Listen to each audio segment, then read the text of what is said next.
Hello student, welcome to Veena online classes. आज हम पढ़ने वाले हैं क्लास 10 का मैथ्स और आज हम स्टार्ट करने वाले हैं चैप्टर नंबर 3 का इंट्रोडक्शन, है ना। ये चैप्टर नंबर 3 का फर्स्ट लेक्चर रहेगा। इस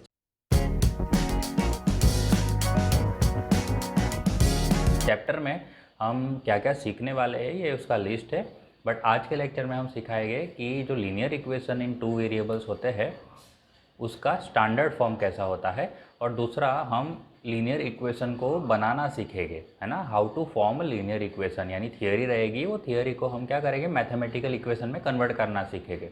ओके, तो सबसे पहले मैं आपको स्टैंडर्ड फॉर्म बता देता हूँ कि स्टैंडर्ड फॉर्म जो लीनियर इक्वेशन का रहता है टू वेरिएबल्स में, वो रहता है ax plus B Y plus C. देखिए ये क्या है, लीनियर इक्वेशन। आपको पहले लीनियर का मतलब आप चैप्टर नंबर 2 में पहले से ही सीख गए हो। लीनियर का मतलब क्या होता है, जिस इक्वेशन की डिग्री क्या होती है, 1 होती है ना। डिग्री यहाँ पे क्या होगी, 1 होगी। ओके, तो यहाँ पे आप देखिए हाईएस्ट पावर जो रहेगा कोई भी वेरिएबल का, वो देखिए x जो वेरिएबल है उसका हाईएस्ट पावर क्या है, 1 है, और यहाँ पे y जो है y का भी पावर क्या है, 1 है। ओके, और ए बी सी तो क्या यहाँ पे कांस्टेंट है ना। A B C is equal to, वो तो कांस्टेंट है। हम किसकी बात कर रहे हैं, वेरिएबल की। यहाँ पे जो वेरिएबल यूज हुआ है वो है x और y। ओके, तो उसका जो हाईएस्ट पावर, दोनों के पावर 1 1 है, तो 1 ही हाईएस्ट पावर होगा, तो डिग्री क्या हो गई इसकी, 1 हो गई। ठीक है, तो सबसे पहला हम क्या सीखेंगे यहाँ पे कि लीनियर इक्वेशन है। लीनियर इक्वेशन यानी कैसा, जिसका डिग्री 1 होगा। और दूसरा हमें यहाँ क्या पता करना है कि देखिए टू वेरिएबल्स है ना, यानी कि दो वेरिएबल यूज़ हुए हैं। यहाँ कौन से वेरिएबल यूज़ हुए हैं, एक वेरिएबल यूज़ हुआ है x और दूसरा वेरिएबल क्या यूज़ हुआ है, y। ठीक है, और स्टैंडर्ड फॉर्म की बात करें तो x का जो कोएफिशिएंट हम a लेंगे, y का कोएफिशिएंट हम b लेंगे, और जो कांस्टेंट लास्ट में टर्म रहेगा वो रहेगा c। ओके, तो ax plus B Y plus C इसका स्टैंडर्ड फॉर्म रहेगा अगर single linear equation in two variable है। तो अगर एक से ज़्यादा लीनियर इक्वेशंस है ना, ज़्यादा लीनियर इक्वेशन है, तो हम क्या करेंगे, जो कांस्टेंट है उसको a1 b1 और c1 नाम दे देंगे।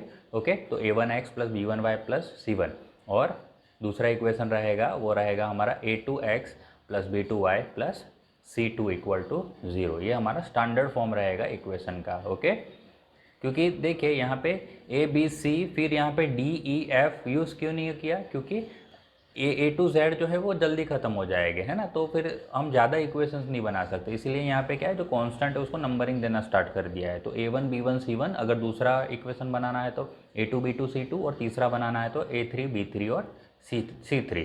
ओके, इस तरह से यूज़ करेंगे, है ना। चलिए, जैसे कि ये रहा तीसरा इक्वेशन, है ना, a3x plus b3y plus c3। तो स्टैंडर्ड फॉर्म इस तरह से होता है ना। तो चलिए, ये हो गया हमारा फर्स्ट टॉपिक कि स्टैंडर्ड फॉर्म कैसा होता है। बराबर, स्टैंडर्ड फॉर्म आपको समझ आ गया। अब दूसरा जो टॉपिक रहेगा कि हमें लीनियर इक्वेशंस कैसे बनाना है ना। लीनियर इक्वेशन को बनाना सीखेंगे टू वेरिएबल्स में। ओके, तो देखो इस तरह से कुछ थियोरेटिकल क्वेश्चंस रहेगा और इस थियोरी को हम कन्वर्ट करेंगे इक्वेशन के फॉर्म में। ओके, तो देखिए क्वेश्चन पढ़ते हैं। Rakesh purchases 15 pens and 20 pencils. Rakesh ने क्या करा था, खरीदा है। राकेश ने 15 पेन्स खरीदी है और साथ साथ क्या खरीदा है, 20 पेंसिल्स खरीदी है ना। ये इसने परचेस किया है और इसके लिए उसको कितने 190 रुपीज़ पे करने पड़े, है ना। 190 रुपीज़ उसके लिए उसने पे कर दिए। तो यहाँ पे जो सम है कॉस्ट ऑफ पेन की और पेंसिल की, वो 11 रुपीज़ है ना।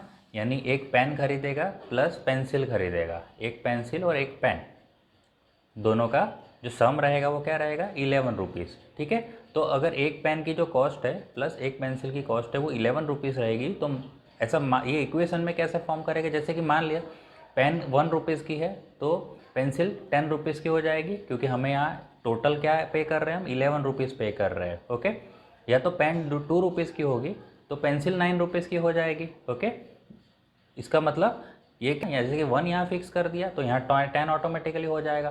जैसे कि पेन में 5 रुपीज़ के ले लूँगा तो पेंसिल ऑटोमेटिकली 6 रुपये की हो जाएगी। यानी ये क्या है, डिपेंड कर रहे हैं, एक वेरिएबल दूसरे वेरिएबल पे डिपेंड कर रहा है। ओके, तो चलिए हम इस इक्वेशंस को कैसे बनाते हैं। तो सबसे पहले हम क्या मान लेंगे, let the cost of pen, cost of pen 1 pen ले लेते हैं, cost of 1 pen is x rupees ले लेते हैं। Okay, and cost of 1 pencil is y rupees. Okay, एक पेन का कॉस्ट हमने क्या लिया, x रुपीज़ ले लिया, और एक पेंसिल का कॉस्ट हमने वाई रुपीज़ ले लिया। और यहाँ पे दिया हुआ है देखो, sum of cost of pen and pencil is 11 rupees. Okay, तो देखिए ये रहा एक पेन का कॉस्ट प्लस एक पेंसिल का कॉस्ट। ओके, दोनों मिलके कितना होता है 11 रुपीज़। ओके, तो ये बन गया हमारा इक्वेशन नंबर 1, है ना। तो चलिए पहला इक्वेशन बना, अब क्या है दूसरा इक्वेशन भी बनाना है हमें। दूसरा इक्वेशन कैसे बनाएंगे, तो राकेश ने 15 पेन खरीदी, 15 पेन खरीदी। अब 15 पेन के कितने रुपए लग गए, 15 पेन से, तो कॉस्ट ऑफ 15 पेन्स कितनी रहेगी, कॉस्ट ऑफ 15 पेन्स 15 इंटू जो एक पेन का जो प्राइस है, तो एक पेन का प्राइस हमने क्या लिया है एक्स रुपीज़ लिया है ना, तो 15 इंटू एक्स क्या हो जाएगा 15x रुपीज़ हो जाएगा 15 पेन खरीदेगा तो। ओके, अगर मैं आपको बोल दूं कि एक पेन 5 रुपीज़ में होगी तो 15 पेन्स कितने रुपीज़ में होगी, तो आप क्या करोगे 15 इंटू 5 करके मुझे आंसर दोगे। तो उसी तरह अभी 15 पेन्स है टोटल और एक पेन की प्राइस है वो एक्स रुपीज़ है, तो आपको क्या करना पड़ेगा 15 और एक्स को मल्टीप्लाई करके टोटल प्राइस निकालोगे, तो 15x क्या हो जाएगी टोटल पेन की प्राइस, 15 पेन्स की टोटल प्राइस। ओके, उसी तरह कॉस्ट ऑफ 20 पेंसिल्स है ना, अगर 20 पेंसिल्स खरीदते हैं तो उसकी कॉस्ट कितनी आएगी 20 इंटू एक पेंसिल की कॉस्ट जो y है, तो 20 इंटू वाई यानी 20y रुपीज़ हो गई हमारी पेंसिल की कॉस्ट। और दोनों की कॉस्ट 20 पेंसिल्स और 15 पेन्स दोनों मिला के उसको कितना पे कर रहा है, वो 190 रुपीज़ पे कर रहा है। तो मैं दोनों को ऐड कर दूँ, ये 15x क्या है total cost of 15 pens plus 20y क्या है टोटल कॉस्ट ऑफ 20y, ये दोनों को मिला के उसने कितने पे किए 190 रुपीज़, तो इक्वल टू 190। तो ये बन गया मेरा इक्वेशन नंबर 2, है ना। तो ये रहा मेरा इक्वेशन नंबर 1 और ये रहा मेरा इक्वेशन नंबर 2। देखा, तो इस तरह से हम क्या करते हैं इक्वेशन को फॉर्म करते हैं, है ना। चलिए एक और सम करेंगे। चलो, एक शॉपकीपर है वो 5 पैंट्स सेल कर रहा है और 8 शर्ट्स सेल कर रहा है ना।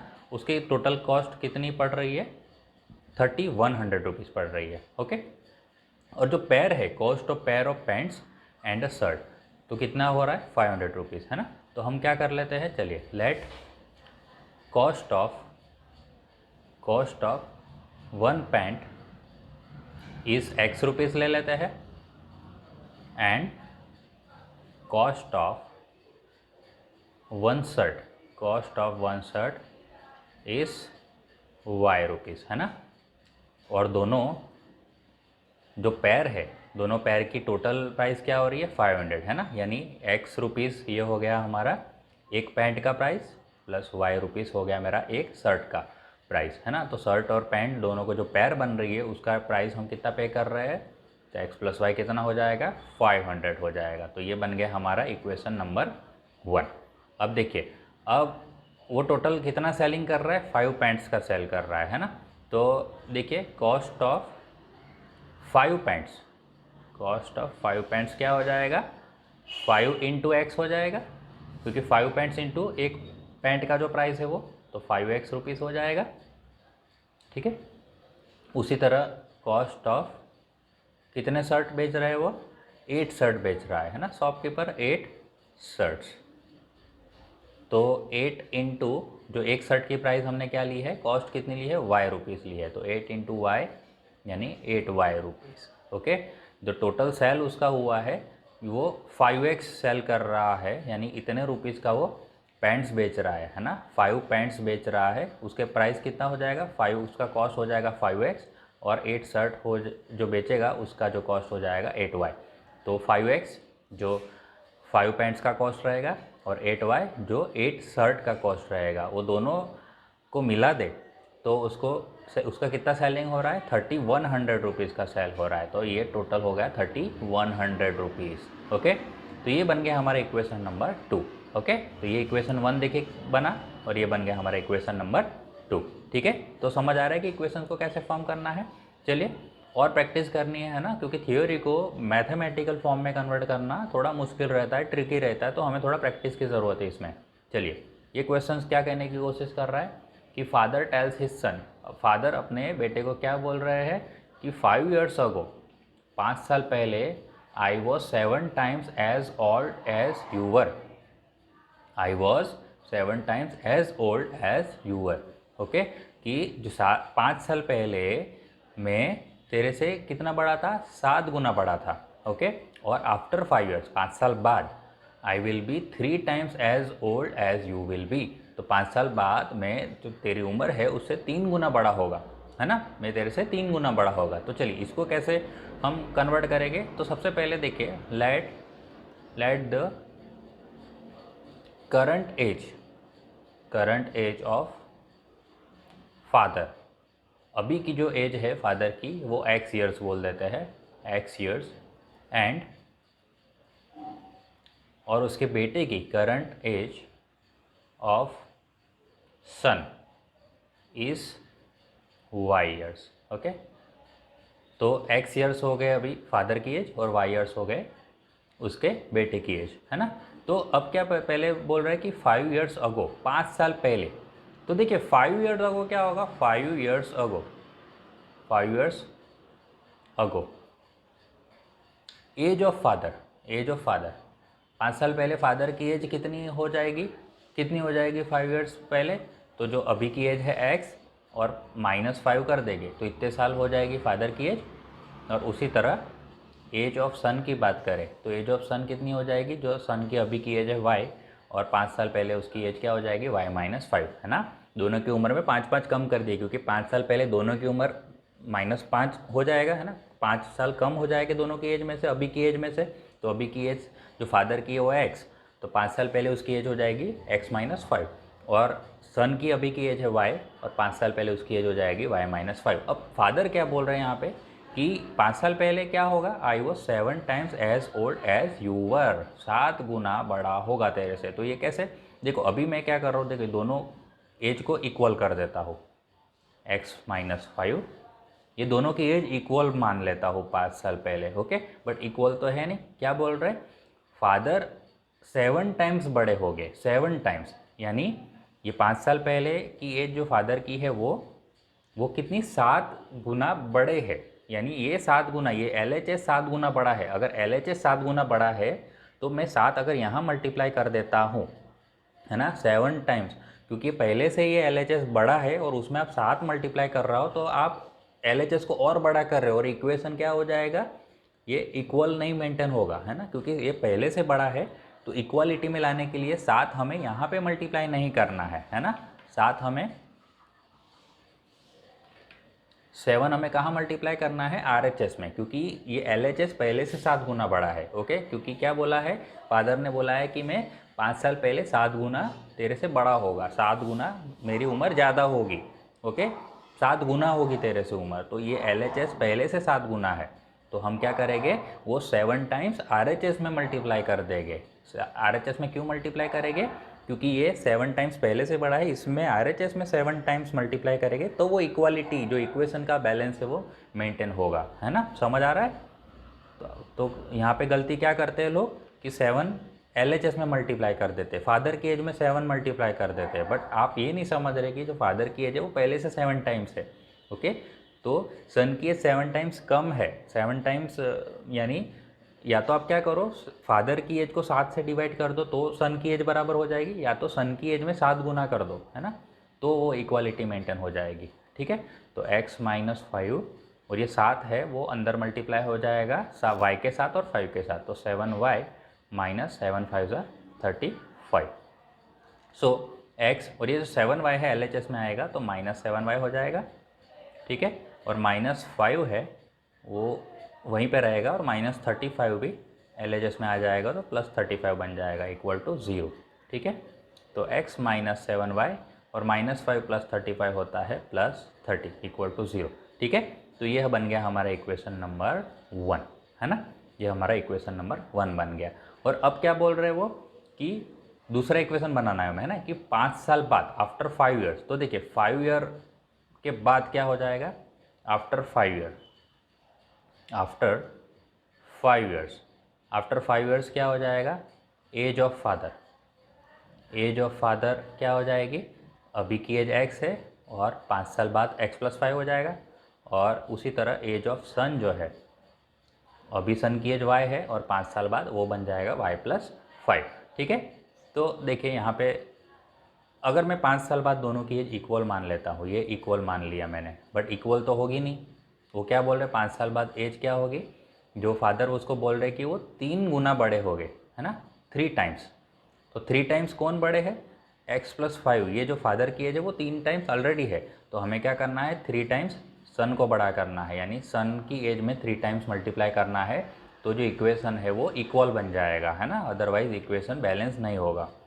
ठीक है, तो हमने ये 3 गुना सन की एज में मल्टीप्लाई किया, ना कि फादर की एज में। तो x+5, 3 अंदर जाएंगे तो 3y प्लस 3 5 15 बन जाएगा। ठीक है, तो x ये 3y LHS से RHS में LHS में आ जाएगा 3y, तो -3y, और +5 तो वहीं पे है, ये 15 भी LHS में आ जाएगा तो -15 बन जाएगा, और यहाँ पे कुछ नहीं बचेगा तो 0।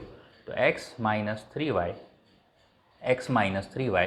और 5 - 15 हो जाएगा -10 इक्वल टू 0, बराबर। तो ये आ गया हमारा equation number 2। This is our equation number 2, okay. और ये रहा हमारा इक्वेशन नंबर 1, बराबर। चलो, आई होप कि आपको समझ आ गया है ना। चलिए the sum of cost of 1 kg apple and 1 kg pineapple is 150 rupees, है ना। तो हम क्या कर लेते हैं, सबसे पहले let the cost of 1 kg apple be x rupees and 1 kg pineapple be y rupees, है ना। हमने 1 kg एप्पल की कॉस्ट ले ली x रुपीज़ और 1 kg पाइन एप्पल की कॉस्ट ले ली y रुपीज़। तो 1 kg पाइन एप्पल की cost x plus 1 kg pine Apple की कॉस्ट y, दोनों की जो प्राइस है मिला दे तो कितना होता है 150। ओके, ये 150, ये बन गया इक्वेशन नंबर 1। अब आगे क्या बोला है, the cost of 1 kg apple is twice the cost of 1 kg। तो 1 kg एप्पल जो है यानी कि x, वो 1 kg पाइनएप्पल की कॉस्ट है उससे 2 गुनी है, यानी अगर मैं 2 गुनी ना मानूँ, इक्वल मानूँ, तो equal x equal to Y आएगा। बट आप देखिए क्या है, cost of 1 kg apple is twice, तो एप्पल की जो प्राइस है, ये एप्पल की जो प्राइस है वो 2 गुनी है ना। तो ये 2 गुनी है, तो हमें क्या करना पड़ेगा, इसको 2 गुना करना पड़ेगा, इसको पाइनएप्पल की कॉस्ट को 2 गुना करना पड़ेगा, यानी 2 कहाँ मल्टीप्लाई करेंगे, कहाँ पे, एप्पल की कॉस्ट में मत मल्टीप्लाई कर देना, क्योंकि एप्पल की कॉस्ट ऑलरेडी 2 गुना है। ये जो पाइनएप्पल की कॉस्ट आधी है, तो उसको डबल करने से वो इक्वालिटी मेंटेन हो जाएगी। तो x इक्वल टू 2y करेंगे, है ना, 2x मत कर देना, नहीं तो आपका आंसर रॉन्ग आ जाएगा। तो x और ये 2y LHS से में आ जाएगा, तो x minus 2y equal to 0। तो ये मेरा इक्वेशन नंबर 2 बन गया, बराबर। चलिए एक और क्वेश्चन है, Nilesh got twice the marks as obtain by Ilesh. Okay, तो नीलेश ने जो मार्क्स ऑब्टेन किए वो डबल थे, किससे, इलेश से। तो पहले हम एज्यूम कर लेते हैं, let the marks of Nilesh के मार्क्स में मान लेता हूँ x and marks of Ilesh is x rupees और Ilesh is y। Okay, y।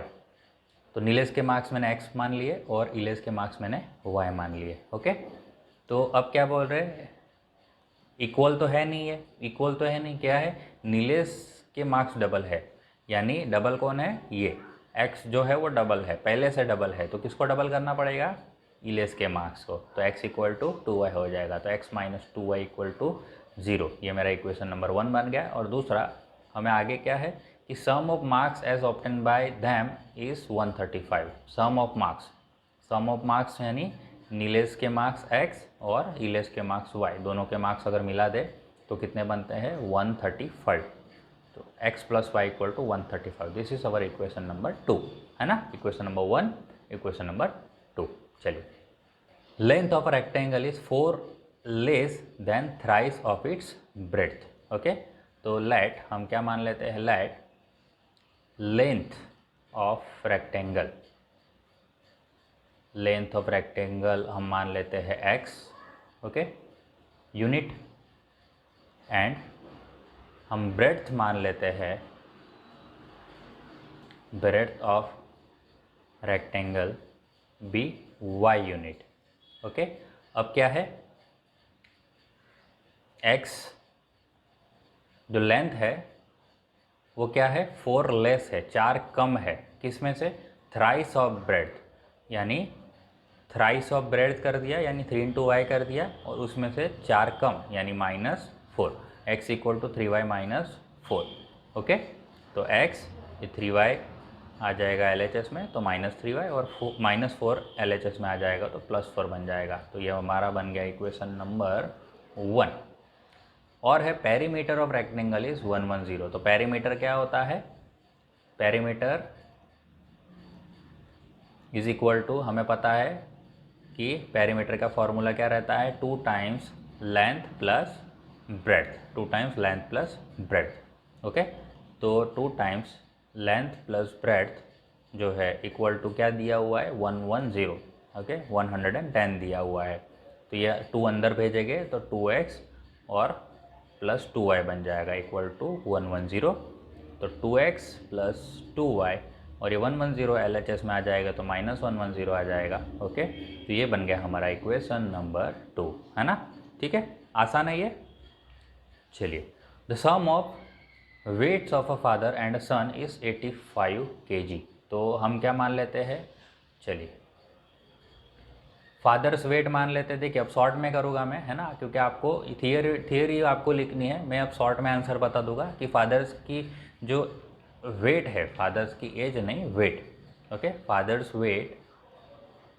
Wait क्या है, ले लेते हैं हम x kg ले लेते हैं, और सन्स जो वेट है, सन का वेट हम ले लेते हैं y kg। दोनों का वेट कितना है, 85, यानी x प्लस वाई अगर मिला दे तो कितना हो जाएगा, 85 हो जाएगा। ये इक्वेशन 1 बन गया।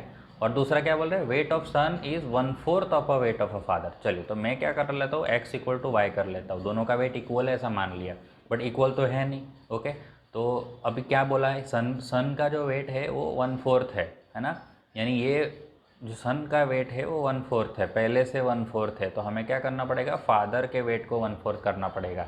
ओके, तो 4 मैंने कहाँ डिवाइड किया, फादर की एज में, फादर के वेट में। ओके, तो x इक्वल टू ये 4y के तरफ चला जाएगा तो 4y बन जाएगा, तो x ये 4y LHS में आ जाएगा तो -4y बन जाएगा इक्वल टू 0। तो ये बन गया मेरा इक्वेशन नंबर 2, है ना।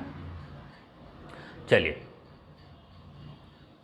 इन a cricket match Sachin Tendulkar makes he score thrice Sehwag score. तो हम सचिन के स्कोर को हम क्या मान लेते हैं, x मान लेते हैं, और सेवांग के स्कोर को हम मान लेते हैं y।